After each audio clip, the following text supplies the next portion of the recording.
Mélodie venue du ciel. Un chant doux et merveilleux. J'aimerais que tu réalises ces paroles. Tous les anges en harmonie d'une seule voix célèbre son nom. Nous célébrons le nom de Dieu ce soir. C'est le nom de Dieu que nous voulons élever. C'est le nom de Jésus que nous voulons élever.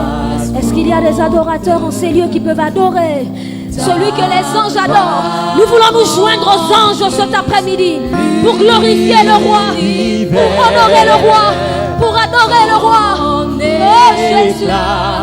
Et ta beauté sont incomparable. Disons-le encore. Ta puissance. Alléluia. Ta puissance et ta splendeur. Oh, adorons le roi des rois. Ta gloire. Ta gloire. Remplisse ces lieux. Remplisse ce temple. Remplis nos vies maintenant. Ton éclat. Et ta splendeur. Ta beauté. Ta beauté sont incomparables.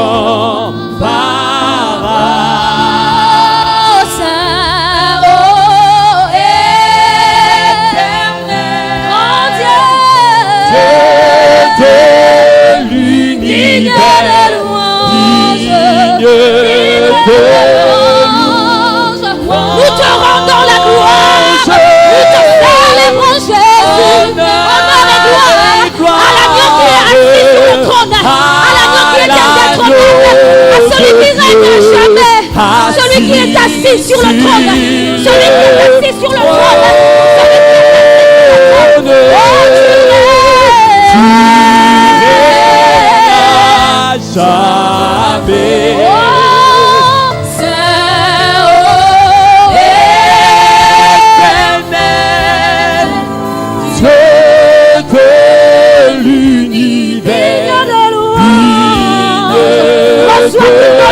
ce soir, le peuple que tu as sauvé t'adore, le peuple que tu as racheté t'adore. Honneur et gloire à l'agneau de Dieu, assis sur le trône.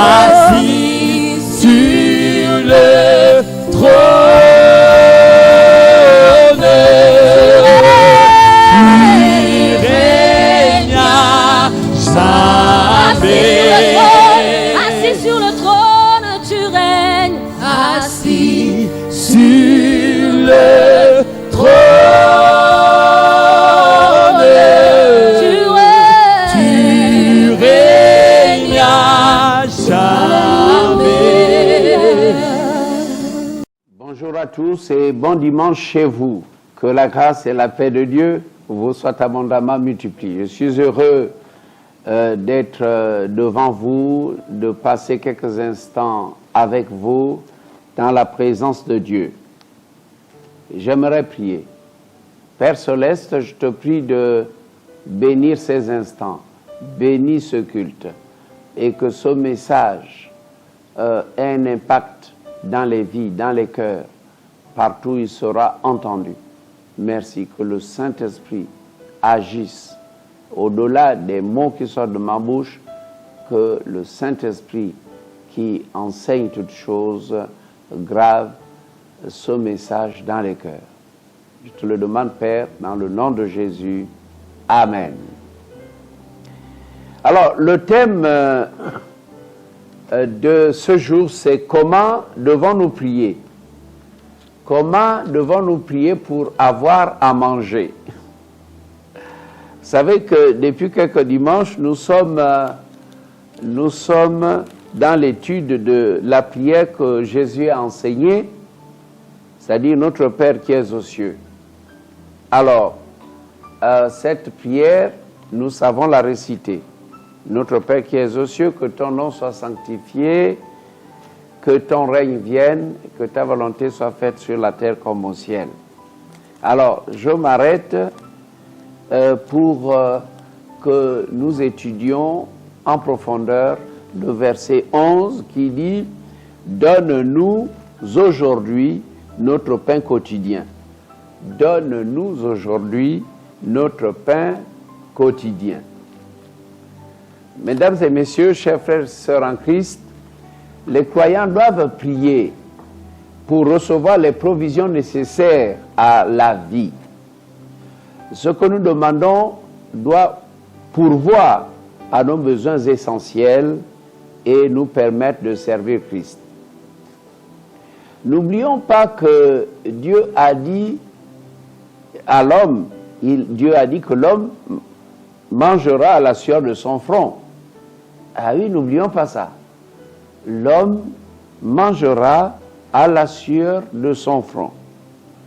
Comprenons pourquoi ceux qui ne veulent rien faire à cause de la négligence ou la paresse ont du mal à trouver de la nourriture.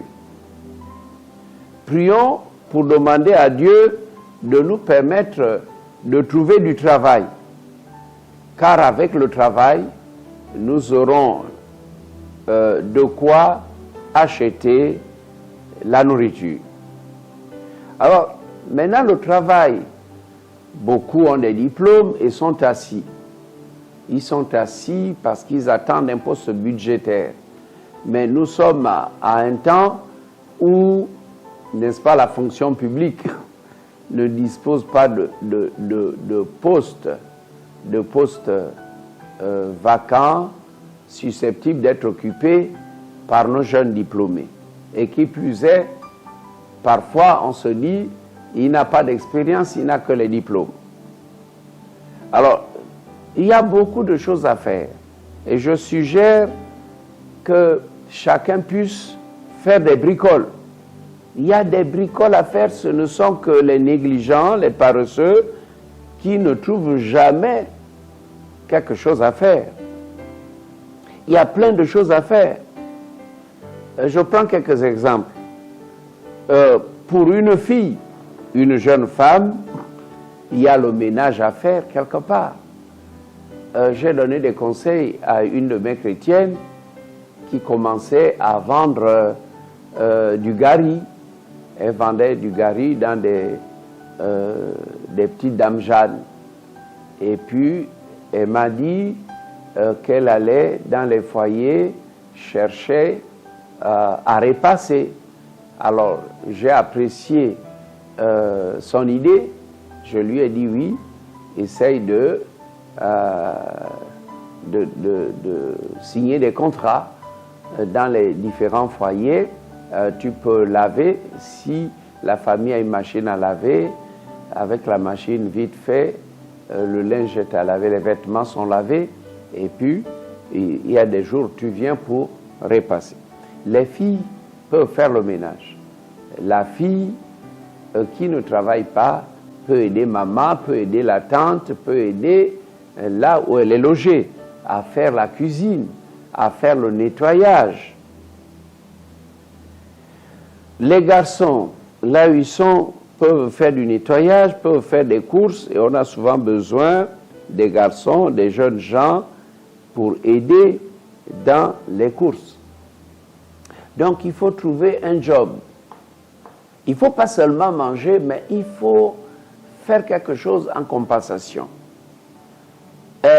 À l'église, le service social veut aider, mais tout le monde me dit, mais oui, révérend, c'est vrai que il y a des sœurs qui viennent, ah, j'ai des enfants, j'ai ceci, mais on ne peut pas donner tous les jours, gratuitement tous les jours, sans un service. Donc, ce qu'il faut faire, c'est que les gens travaillent et en compensation, on leur fournit les moyens, c'est-à-dire de la nourriture. On peut donner de l'argent. Alors nous devons donc nous approprier cette déclaration de Dieu. Dieu a dit, tu mangeras à la sueur de ton front. Regardez, chers Gabonais, les étrangers qui vivent chez nous, quand ils viennent, ils vont chercher à faire le transport, à être taximan, à réparer les pneus. Ils sont un peu partout, ils coupent du bois, ils vendent des fagots de bois, ils trouvent, parfois ils font du charbon qu'ils vendent, ils font un peu de tout. Il y en a qui vendent des fleurs, il y a des fleuristes partout. Donc, ils ont toujours quelque chose à faire pour avoir de quoi manger. Dans les rues, vous voyez des gens debout qui vendent des articles.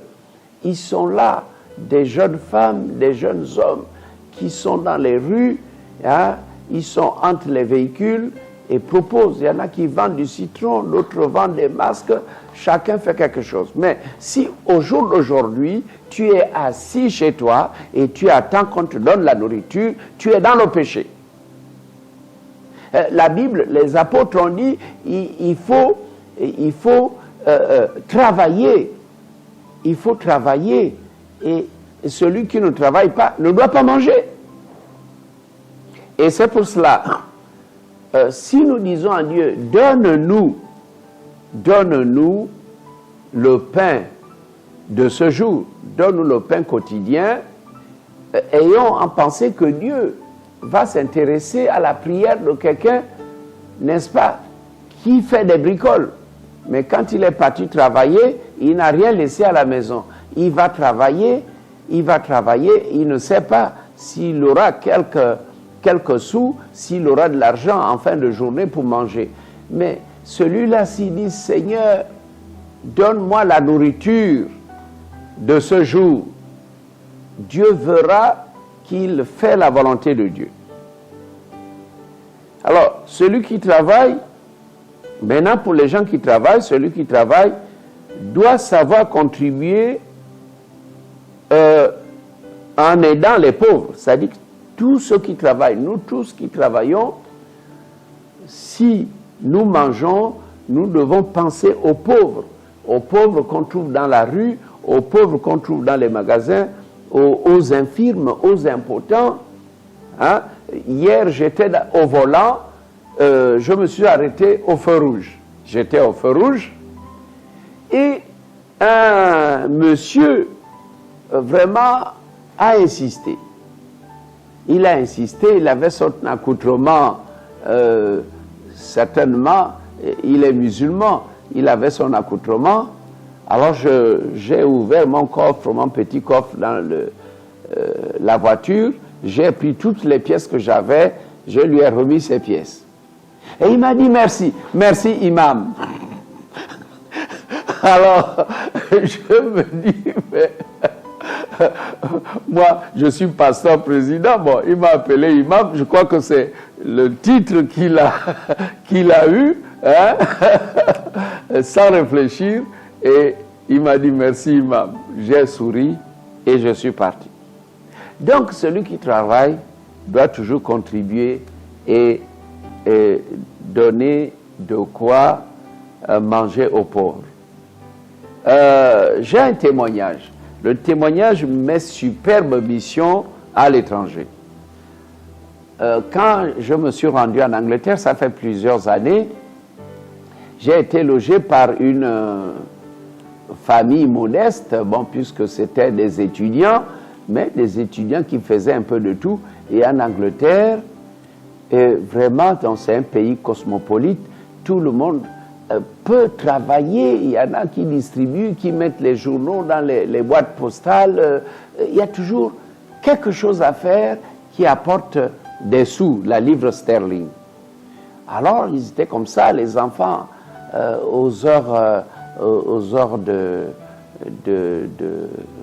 congé, chacun faisait quelque chose. Et moi, j'étais heureux d'avoir été accueilli par cette famille. Je ne suis pas descendu dans un hôtel. Et là, conscient qu'on m'hébergeait, on m'aidait, et quand tout le monde partait au travail, le monsieur, l'épouse, les enfants, eux, partaient à l'école, moi, quand je restais là, alors là, je nettoyais la maison, je faisais toutes sortes de ménages, je brossais les marmites, je lavais les assiettes, mettais le couvert, et quand il revenait, tout le monde criait « Ah, mais comment, papa, Oh, papa pasteur, oh homme de Dieu, mais pourquoi fais-tu cela? Je souriais, je disais non, je dois travailler. Je dois travailler et manger à la sueur de mon front. Voyez, je me souviens de mes nombreux voyages aux États-Unis. Quand je descendais dans une famille, la famille était gâtée. Et quand tout le monde était parti au travail, je restais à laver les assiettes, à les essuyer. J'ouvrais le congélateur pour voir s'il y avait des provisions, le frigo. Quand il n'y avait pas grand-chose, j'allais dans l'hypermarché à côté et je ravitaillais la maison. Je mettais les viandes et tous les poissons, tout ce que j'avais acheté dans le congélateur. Quand la maison rentrait, bon, il criait, mais pourquoi, homme de Dieu, mais pourquoi tu fais ça? J'ai dit non, on est ensemble, on doit s'entraider. Écoute, si j'étais descendu dans un hôtel, j'allais donner beaucoup d'argent à l'hôtel. Mais tu vois, ici, je fais de mon mieux pour t'aider. Donc, pendant que je suis avec toi, pendant que je suis avec vous ici, nous devons passer des moments de joie, des moments de bonheur. C'est ainsi, mesdames et messieurs, que j'ai arrosé comme un roi qui arrose, qui apporte son concours. Ça a été des missions bénies. Ainsi, j'ai marqué mon passage en Angleterre, aux États-Unis, en France. Partout j'ai mis les pieds. Je suis cet étranger que tout le monde aimerait encore accueillir. Vous voyez?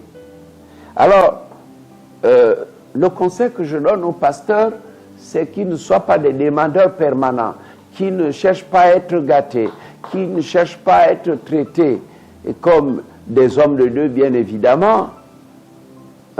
Ils ont le droit, mais il faut être au-dessus.